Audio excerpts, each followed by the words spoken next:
What if ancient Egypt was not the beginning, but the final surviving chapter of a much older story? Inside the Temple of Seti I at Abydos, there are inscriptions that some researchers claim point to forgotten predecessors, groups said to have ruled before the pharaohs, before the pyramids, before the first dynasty itself. Were these names only mythological symbols? Or were they memories of real administrations erased by floods, earthquakes, climate collapse, and time? To understand the mystery, we must follow the clues carved into stone, preserved in fragments, and hidden in the uncomfortable gap between official history and ancient memory. For generations, the Temple of Seti I at Abydos has been regarded as one of the most important historical sites in Egypt.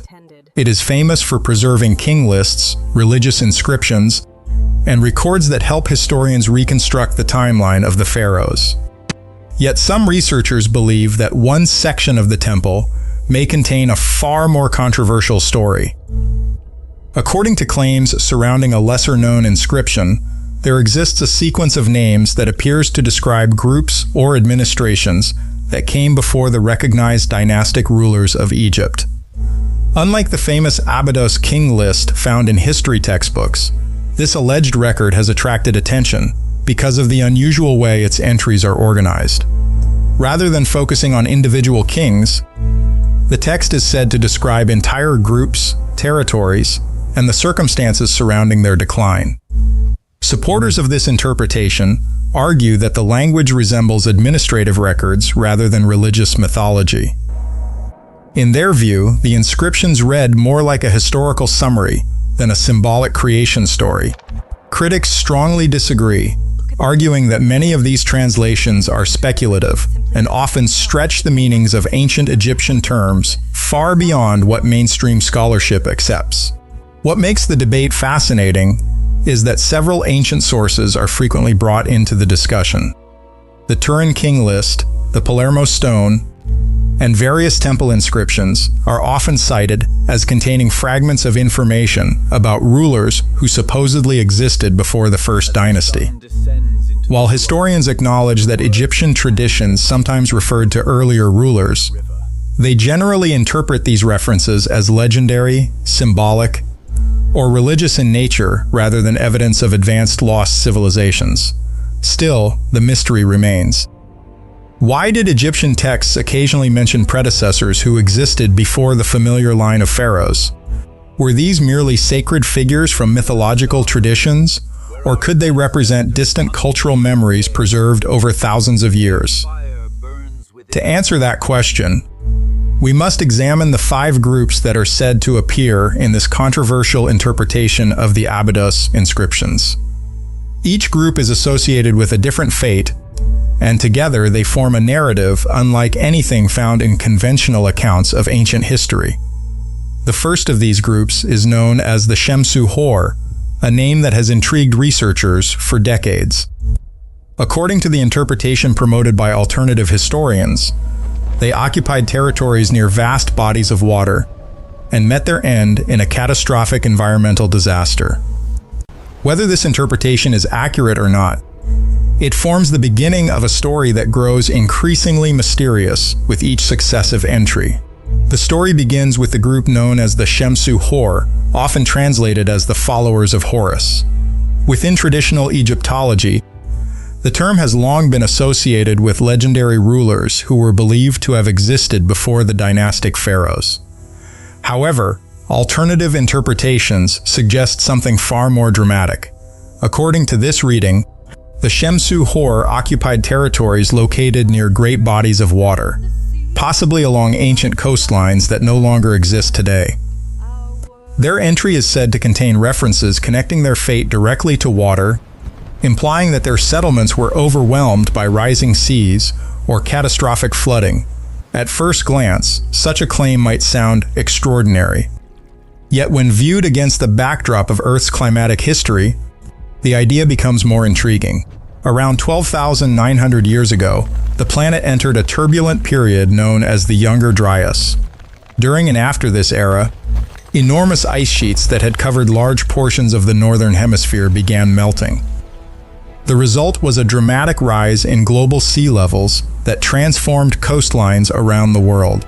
Entire stretches of land that once existed are now submerged beneath oceans and seas.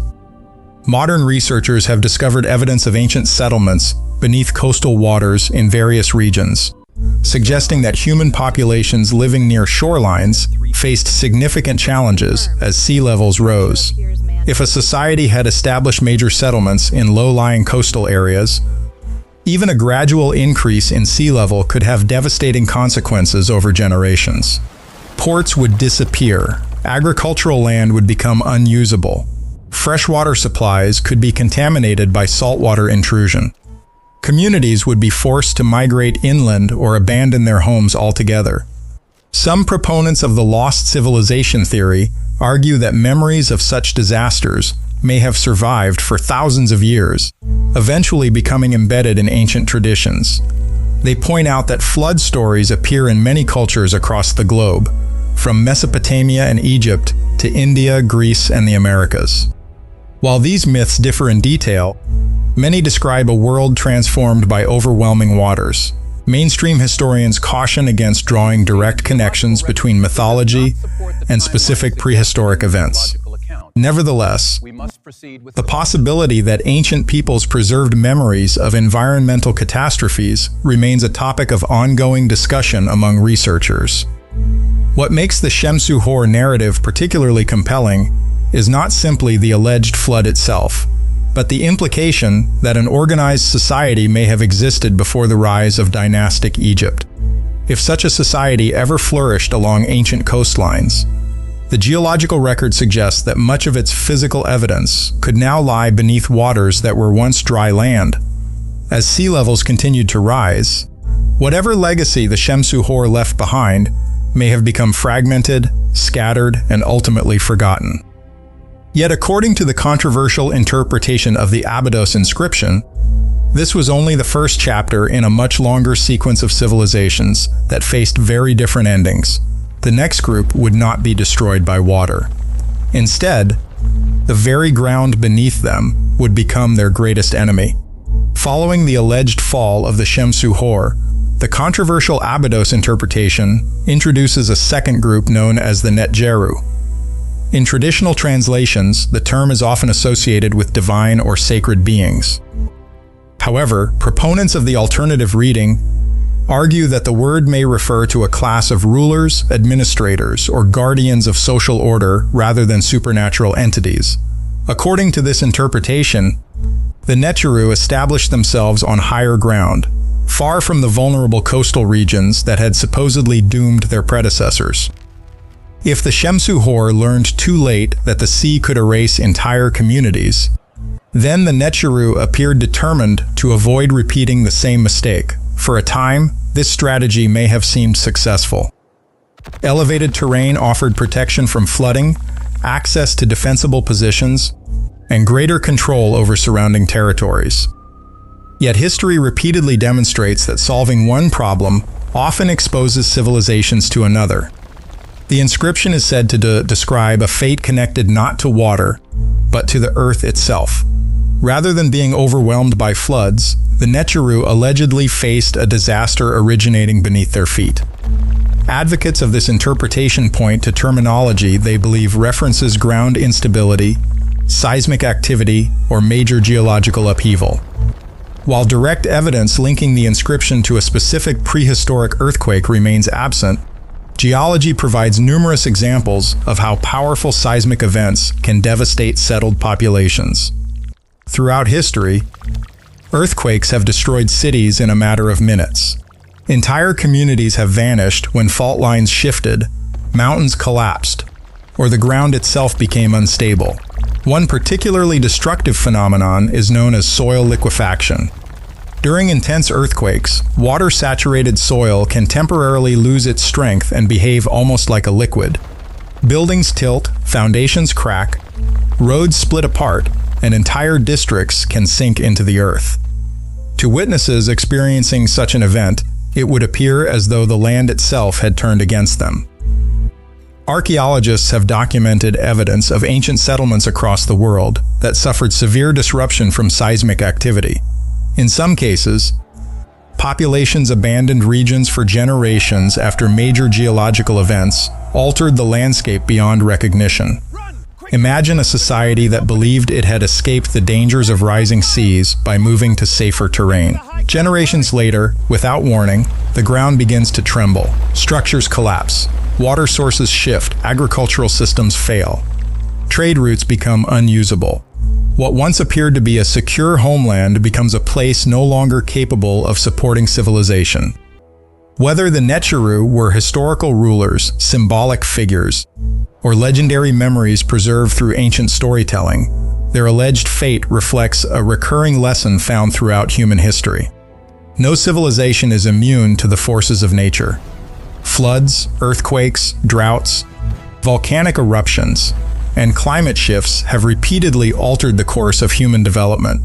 Yet the narrative becomes even more intriguing with the civilization that follows. Unlike the Shemsu Hor and the Necheru, the third group is not remembered primarily for how it was destroyed. Instead, it is remembered for something it may have left behind.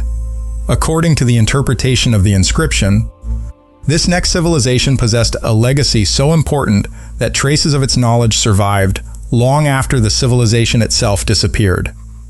If true, it could help explain one of the greatest mysteries surrounding ancient Egypt: why its earliest achievements appear so remarkably advanced from the very beginning.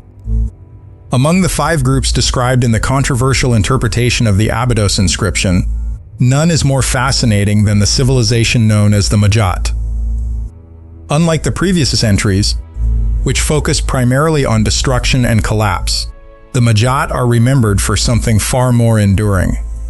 Knowledge, according to the alternative reading of the inscription, the Majat were record keepers, archivists, and custodians of information. Their name is associated with symbols linked to writing, documentation, and the preservation of records. If this interpretation is correct, then the Majat occupied a unique position among the civilizations that allegedly preceded dynastic Egypt. The inscription reportedly describes them as those who maintained the count of all things. This phrase has inspired countless theories. Some researchers believe it refers to administrative records, tax systems, population counts, or astronomical observations. Others suggest it symbolizes a civilization devoted to cataloging and preserving knowledge across generations.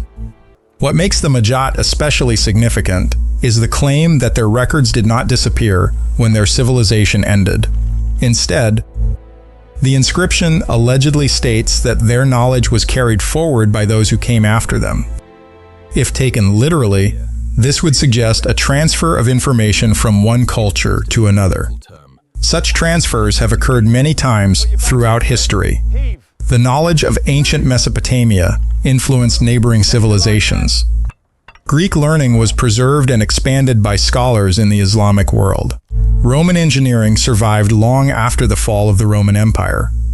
Civilizations may vanish, but their ideas often continue to shape future generations.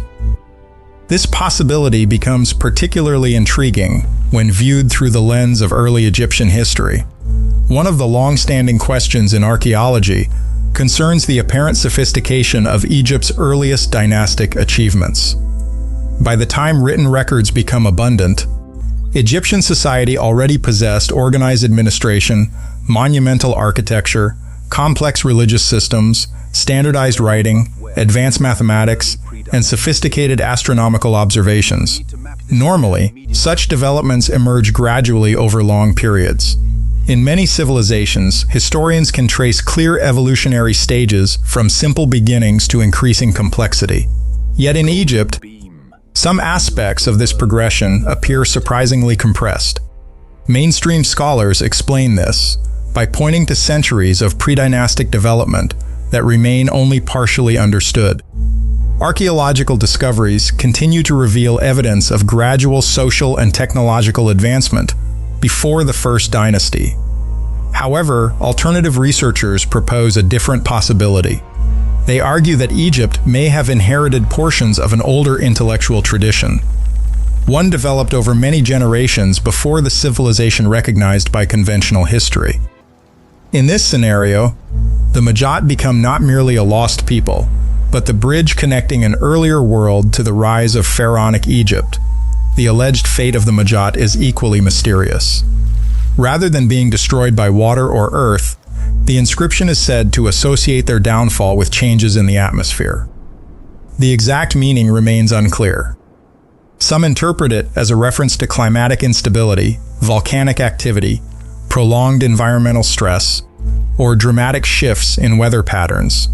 The period surrounding the end of the Younger Dryas witnessed significant climatic fluctuations that affected ecosystems across large regions of the globe.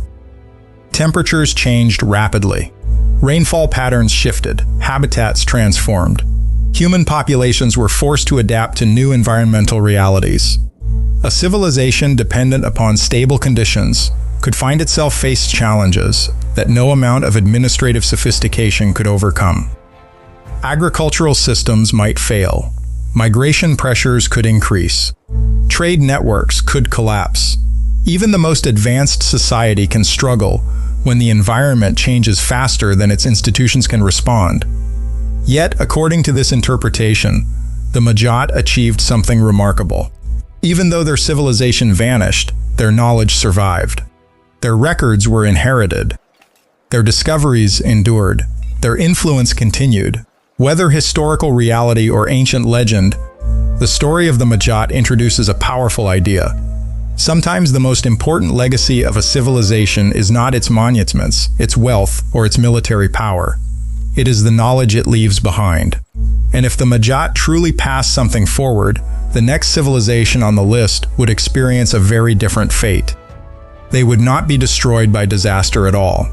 Instead, they would slowly fade away as another population grew around them, gradually absorbing them into a changing world.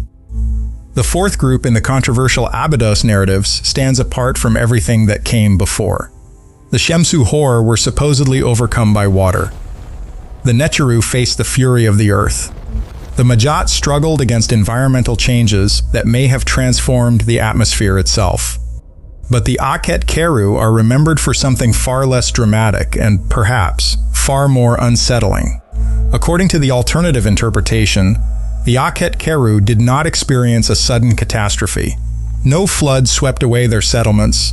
No earthquake shattered their cities. No climatic disaster erased them from the map. Instead, their civilization gradually diminished over time. The alleged wording associated with their fate suggests a slow decline in numbers, influence, and territory. Generation after generation, their presence became smaller. Their communities contracted. Their traditions weakened. Eventually, they were absorbed into the population surrounding them. History provides countless examples of such transformations. Not every civilization ends in flames. Some disappear so gradually that their people scarcely realize what is happening. Languages fade as younger generations adopt new forms of communication. Cultural traditions are replaced by more dominant customs. Political structures weaken until they become indistinguishable from those of neighboring societies. In many cases, no great battle marks the end. The people remain, but the civilization vanishes. This process has occurred throughout human history. Powerful kingdoms have dissolved through migration, intermarriage, economic change, and cultural assimilation. Entire identities have faded not because their populations were destroyed, but because they slowly became part of something larger. Supporters of the Abydos interpretation believe this is exactly what happened to the Akhet Keru. Rather than suffering a catastrophic collapse, they were gradually outnumbered and absorbed by expanding populations around them. What makes this theory particularly interesting is that it mirrors a real puzzle within Egyptian archaeology. The transition from predynastic Egypt to the First Dynasty was not simply a matter of one ruler replacing another. During this period, researchers observed significant changes in material culture, artistic styles, burial customs, political organization, and social structure. The transformation appears relatively rapid when compared with some earlier developments. Mainstream archaeology explains these changes through processes of state formation, political consolidation, regional competition, technological innovation, and increasing social complexity. Over time, powerful centers unified smaller communities, eventually giving rise to the first Egyptian state. Alternative researchers, however, view the same evidence differently. They suggest that the archaeological record may preserve traces of populations being absorbed into a new cultural order. In their interpretation, the Akhet Keru represent one of the groups involved in that transition. Whether this interpretation is correct remains highly debated. Yet the concept itself highlights an important truth about history. Civilizations are not always destroyed from the outside. Sometimes they simply lose the competition for the future. A culture can survive for centuries, even millennia, only to find itself gradually overshadowed by new ideas, new populations, and new ways of organizing society.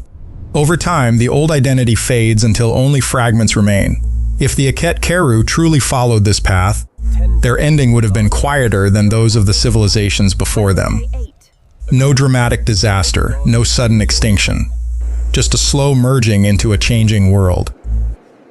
But the final group on the list presents an even greater mystery. Unlike the others, they were not destroyed. They were not displaced. They were not absorbed. According to the inscription's controversial interpretation, they made a choice. And that choice may be the most puzzling detail in the entire story. The fifth and final group is known as the Zep Tepi, a name connected to one of the most mysterious concepts in all of ancient Egyptian tradition. The final entry in the controversial Abydos interpretation is also the most mysterious.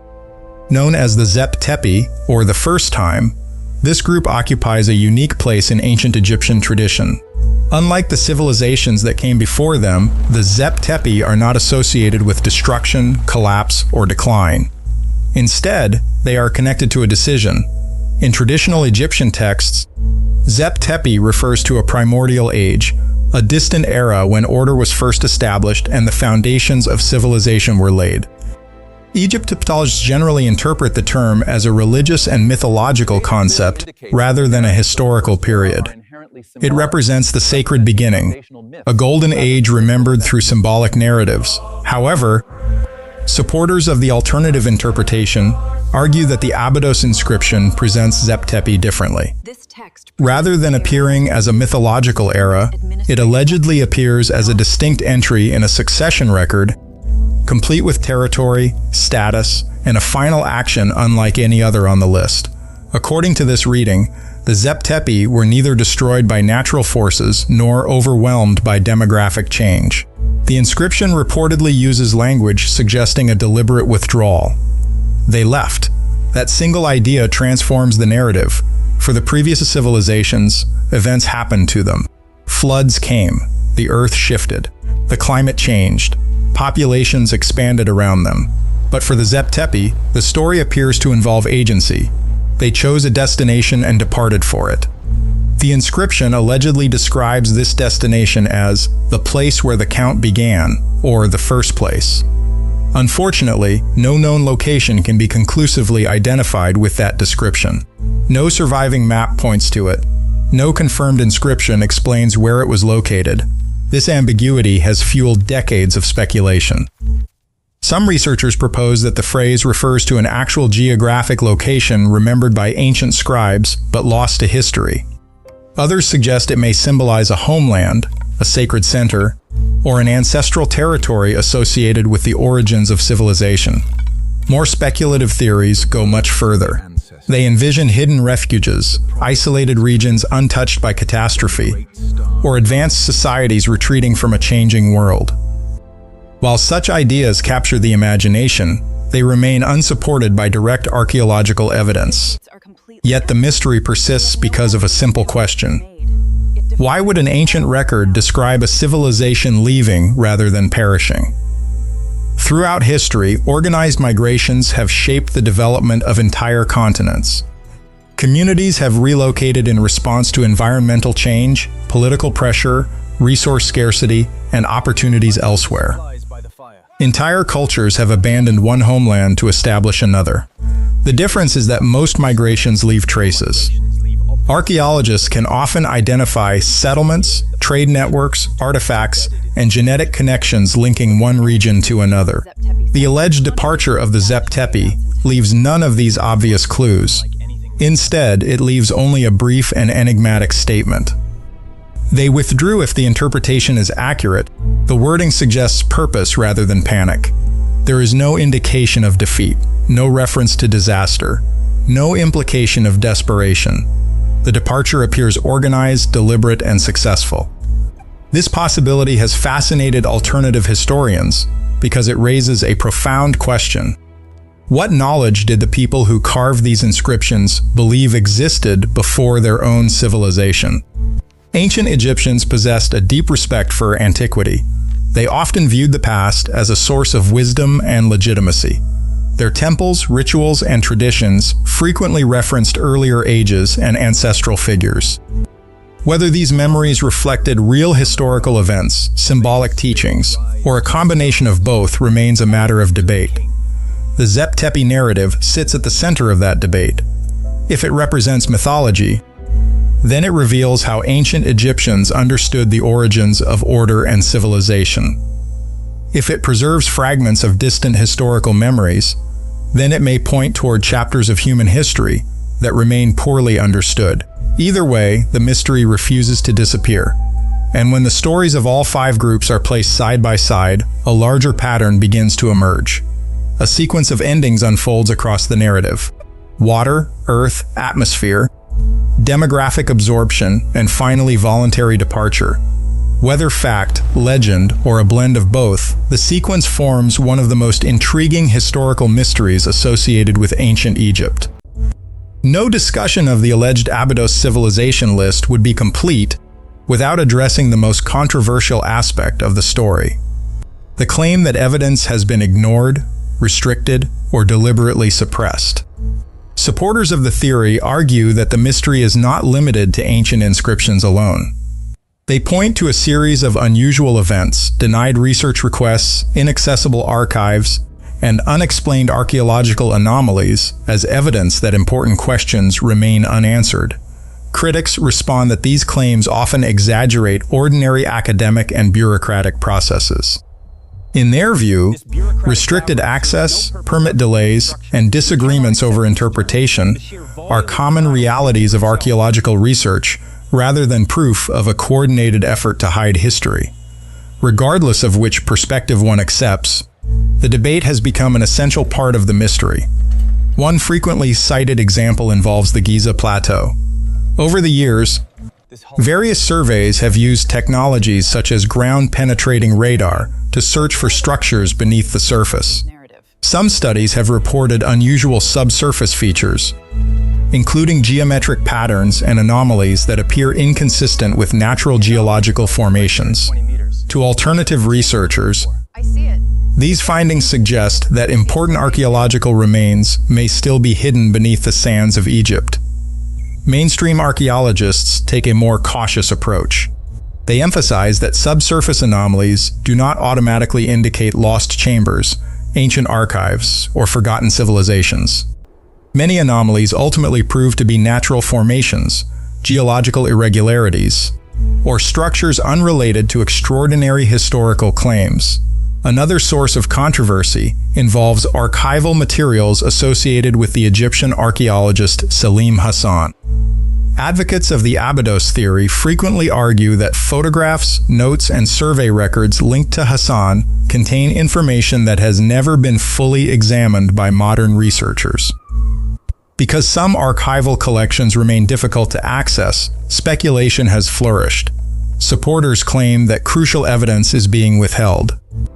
Skeptics counter that inaccessible archives are not unusual, and that extraordinary conclusions cannot be drawn from documents that have not been independently verified. The debate becomes even more heated when modern archaeological administration enters the discussion. For years, Egypt's excavation permits, research approvals, and access to certain historical sites were controlled through strict governmental oversight. Figures such as Zahi Hawass became highly influential in determining which projects moved forward and which did not. To critics of the official narrative, permit denials appear suspicious. They argue that researchers seeking evidence of pre-dynastic civilizations have often encountered obstacles that prevent deeper investigation. However, defenders of the established process point out that Egypt receives countless excavation requests each year. Authorities must balance preservation, security, funding limitations, tourism concerns, and scientific priorities. Not every proposal can be approved. One particularly intriguing episode, frequently cited by alternative historians, involves Egyptologist Joanne Fletcher. According to reports, efforts to conduct detailed surveys in certain areas associated with the Abydos inscriptions were ultimately unsuccessful due to administrative restrictions and ongoing site assessments. For some observers, these restrictions raised questions. Why not allow additional documentation if there is nothing unusual to find? Others argue that restricted access is common at fragile archaeological sites, especially where structural stability or conservation concerns exist. The controversy reveals a deeper issue that extends far beyond Egypt. Throughout history, revolutionary discoveries have occasionally challenged accepted beliefs. New evidence has rewritten timelines, transformed scientific understanding, and overturned assumptions once considered unquestionable. As a result, many people remain open to the possibility that future discoveries could dramatically alter what we know about the ancient world. At the same time, history also contains countless examples of extraordinary claims that failed to withstand rigorous examination. Exciting theories often capture public imagination long before sufficient evidence exists to support them. This tension between curiosity and skepticism lies at the heart of the Abydos mystery. On one side are those who believe the inscriptions preserve fragments of a forgotten human past, perhaps reaching back thousands of years before conventional history begins. On the other side are scholars who argue that mythology, symbolism, and later reinterpretations have been mistaken for literal historical records. Both sides agree on one thing: the questions remain unresolved, the inscriptions exist. The ancient traditions exist, the debates continue. And until new evidence emerges, the mystery will remain suspended between possibility and proof. But perhaps the most fascinating aspect of the entire story is not whether the 5 civilizations literally existed. It is what the sequence itself appears to represent. Because when viewed together, the 5 endings tell a story that feels strangely familiar to the modern world. Whether the 5 groups described in the controversial Abydos interpretation were real civilizations, symbolic traditions, or a mixture of history and mythology, their sequence presents a remarkable pattern that continues to resonate today. Consider the order of their endings. The first group allegedly fell to water. The second was overcome by the instability of the earth. The third faced environmental conditions that transformed the atmosphere around them. The fourth gradually disappeared through demographic and cultural absorption. The fifth chose to leave, withdrawing to a destination known only to the people who recorded the event. At first glance, these may appear to be unrelated stories. But together they describe something much larger: humanity's endless struggle to adapt. From the earliest settlements to modern megacities, civilizations have always existed at the mercy of forces larger than themselves. Rising seas have swallowed coastlines. Earthquakes have destroyed cities. Climate shifts have altered the fate of entire regions. Population changes have transformed cultures. Migration has reshaped continents. The details change, but the pattern remains. History is filled with societies that believed their achievements would last forever. The ancient kingdoms of Mesopotamia once dominated fertile river valleys that gave birth to urban civilization. The Roman Empire controlled vast territories stretching across Europe, North Africa, and the Middle East. The Maya constructed magnificent cities deep within the forests of Central America. Each seemed permanent during its peak, yet none remained unchanged. Every civilization eventually confronts challenges it did not expect. Sometimes those challenges arrive suddenly. Sometimes they emerge slowly over centuries. But no society, regardless of its power, escapes the need to adapt. This is why the alleged Abydos sequence continues to capture imaginations. The story is not merely about ancient Egypt. It is about humanity itself. The narrative suggests that survival depends not on strength alone, but on flexibility. Those who fail to adapt disappear. Those who adjust endure. Those who preserve knowledge may influence generations long after their own civilization has vanished. Perhaps this is why the story of the Majot feels particularly relevant.